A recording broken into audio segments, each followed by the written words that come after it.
पश्चिम के लोगों के खिलाफ बोलते हैं, महापुरुषों के खिलाफ बोलते हैं। इन्होंने भाषा के आधार पर बांटने की हर कोशिश की है। जिन नेताओं ने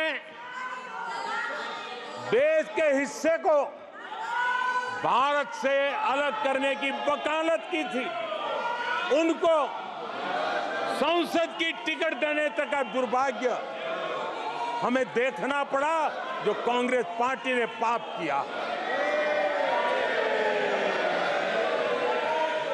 कांग्रेस पार्टी खुलेआम एक जाति को दूसरी जाति के खिलाफ लड़ाने के लिए रोज नई नई नैरेटिव कर रही है, नए तय अफवाहें फैला रही है। आदरणीय सभापति जी, देश के एक हिस्से के लोगों को हीन बताने की प्रवृत्ति का भी कांग्रेस के लोग बढ़ावा दे रहे हैं। आदरणीय सभापति जी, कांग्रेस देश में आर्थिक अराजकता फैलाने की दिशा में भी सोची समझी चाल चल रही है। चुनाव के दौरान जो बातें की गई, राज्यों में, उनके राज्यों में जिस प्रकार से आर्थिक कदम ये उठा रहे हैं, ये वो रास्ता आर्थिक अराजकता की तरफ देश को घसीटने वाला है। उनके राज्य देश पर आर्थिक बोझ बन जाए, ये खेल जानबूझ करके खेला जा रहा है। मंचों से साफ साफ घोषणा की गई, अगर इनके मन का परिणाम नहीं आया, 4 जून को देश में आग लगा दी जाएगी, लोग इकट्ठे होंगे, अराजकता फैलाएंगे। ये अधिकृत रूप से आह्वान किए गए, ये अराजकता फैलाना इनका मकसद है। भारत की लोकतांत्रिक प्रक्रिया को सवालों के घेरे में लाकर अराजकता फैलाने का प्रयास किया गया है। सीएए को लेकर जो अराजकता फैलाई गई, देश के लोगों में गुमराह करने का जो खेल खेला गया, पूरी इकोसिस्टम इस बात को बल देती रही ताकि उनके राजनीतिक मकसद पूरे हो। आदरणीय सभापति जी, देश को दंगों में झोंकने के भी कुत्सित प्रयास पूरे देश ने देखे हैं। आदरणीय सभापति जी,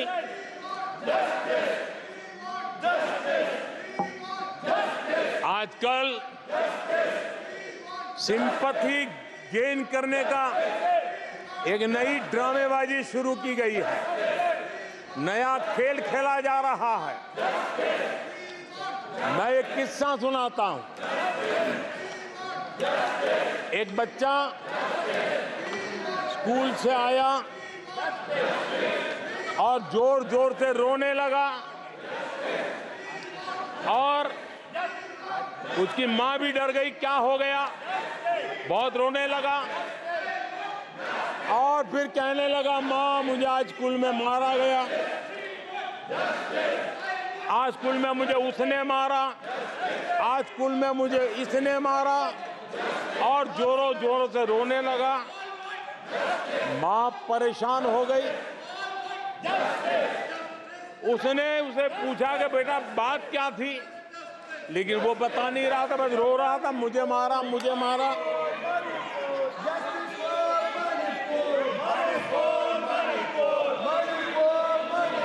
ये नहीं बता रहा था कि आज स्कूल में उस बच्चे ने किसी बच्चे को मां की गाली दी थी। उसने ये नहीं बताया किसी बच्चे की किताबें उसने फाड़ दी थी। उसने ये नहीं बताया कि उसने टीचर को चोर कहा था। उसने ये नहीं बताया कि किसी का टिफिन चुरा करके खा गया था। हमने कल सदन में यही बचकाना हरकत देखी है। कल यहां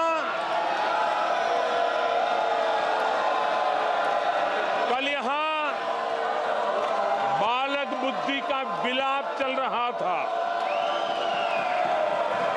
मुझे मारा गया, मुझे इसने मारा, मुझे उसने मारा, मुझे यहां मारा, मुझे वहां मारा, ये चल रहा था। आदरणीय सभापति जी, सिंपैथी हासिल करने के लिए ये नया ड्रामा चलाया गया है। लेकिन देश ये सच्चाई जानते हैं कि ये हजारों करोड़ रुपए उसकी हेराफेरी के मामले में जमानत पर बाहर है।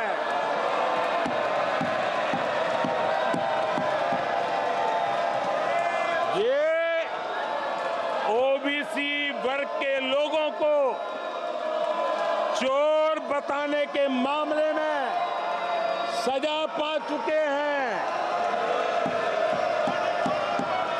इनको देश की सर्वोच्च अदालत पर गैर जिम्मेदाराना बयान देने के बाद माफी मांगनी पड़ी है। इन पर महान स्वातंत्र सेनानी वीर सावरकर जैसे महान व्यक्तित्व का अपमान करने का मुकदमा है। इन पर देश की सबसे बड़ी पार्टी के अध्यक्ष को हत्यारा कहने का मुकदमा चल रहा है। इन पर अनेक नेताओं, अधिकारियों, संस्थानों पर झूठ बोलने के गंभीर आरोप है और वो केस चल रहे हैं। आदरणीय सभापति जी, बालक बुद्धि में ना बोलने का ठिकाना होता है और न ही बालक बुद्धि में व्यवहार का कोई ठिकाना होता है। और जब ये बालक बुद्धि पूरी तरह सवार हो जाती है तो सदन में भी किसी के गले पड़ जाते हैं। ये बालक बुद्धि अपनी सीमाएं खो देती है तो सदन के अंदर बैठ करके आंखें मारते हैं, आंखें मारते हैं। इनकी सच्चाई आदरणीय सभापति जी अब पूरा देश समझ गया है। इसलिए आज देश इनसे कह रहा है तुमसे नहीं हो पाएगा, तुमसे ना हो पाएगा।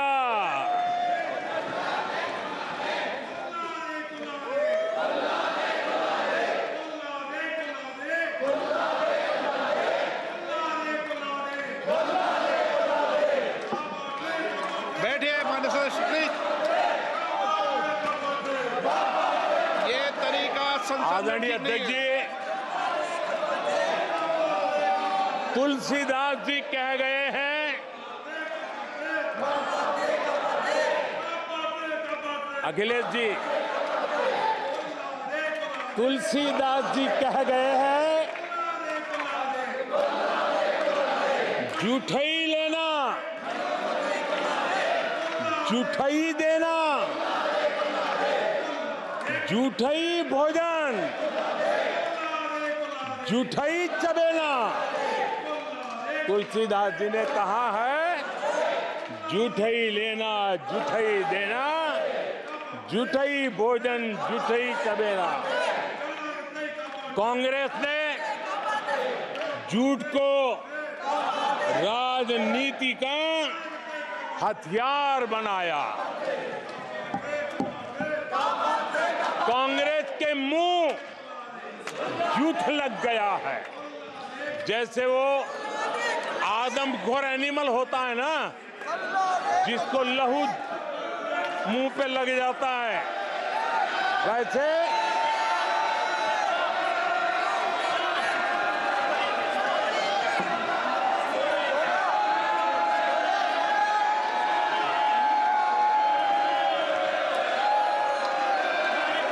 आदरणीय सभापति जी, कांग्रेस के मुंह झूठ का खून लग गया है। देश ने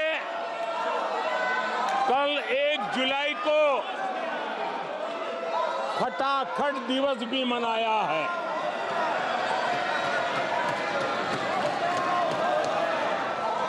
जुलाई को लोग अपने बैंक अकाउंट चेक कर रहे थे कि 8,500 रुपये आए कि नहीं आए। ये झूठ नैरेटिव का परिणाम देखिए। इसी चुनाव में कांग्रेस ने देशवासियों को गुमराह किया। माताओं बहनों को हर महीने 8,500 रुपये देने का झूठ। इन माताओं के बहनों के दिलों को जो चोट लगी है ना, वो श्राप बन करके ये कांग्रेस को तबाह करने वाली है। आदरणीय सभापति जी, ईवीएम को लेकर झूठ, संविधान को लेकर झूठ, आरक्षण को लेकर झूठ, उससे पहले राफेल को लेकर झूठ, HAL को लेकर के झूठ, LIC को लेकर के झूठ, बैंकों को लेकर झूठ, कर्मचारियों को भी भड़काने के प्रयास हुए। हौसला तो इतना बढ़ गया कि कल सदन को भी गुमराह करने का प्रयास हुआ। कल अग्निवीर को लेकर सदन में झूठ बोला गया। कल यहां भरपूर असत्य बोला गया